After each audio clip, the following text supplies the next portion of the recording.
Experts say it will cost millions of dollars and take years to clean up the Colorado mine spill. On August 5th, the EPA says they accidentally released 3 million gallons of toxic sludge from Colorado's Gold King mine into 2 of the state's rivers. The spill is also affecting New Mexico, and now experts say the best solution is to build a treatment plant that would clean the water from the Gold King mine and 3 other mines nearby. And this just after a local paper published a letter from a reader predicting the spill just a week before the disaster. ONE America's Cramer has more on the story. The July 30th edition of the Silverton Standard published a letter from a man claiming to be Dave Taylor, a retired geologist from Farmington, New Mexico.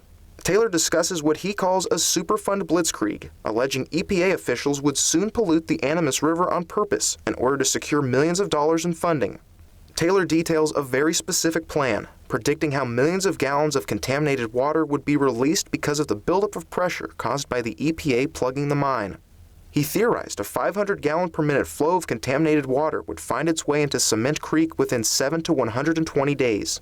And 7 days after the letter was published, the EPA was at the site attempting to insert a pipe to help pump out water from inside the plugged mine.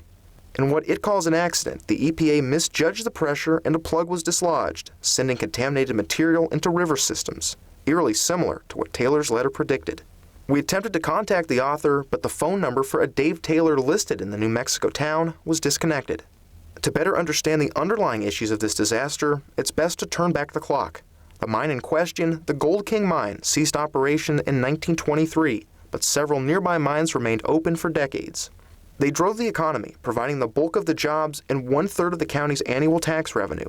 But when the last mine in the area closed in 1991, economic prosperity went with it.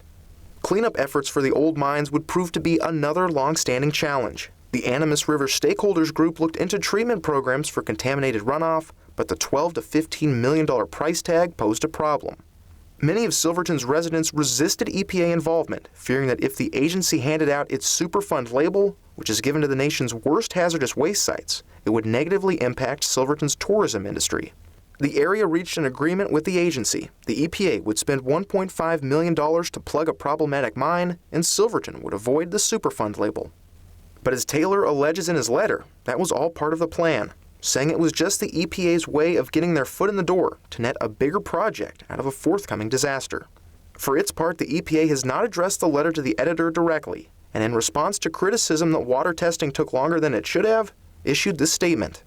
But I cannot give you exact dates on when things will happen because, again, we're going to let the testing and the science drive those decisions, working with our partners. The revelations alleged in the letter to the editor adds one more layer of controversy to an ongoing disaster for a town that's motto is, the mining town that never quit. Cramer, ONE America News.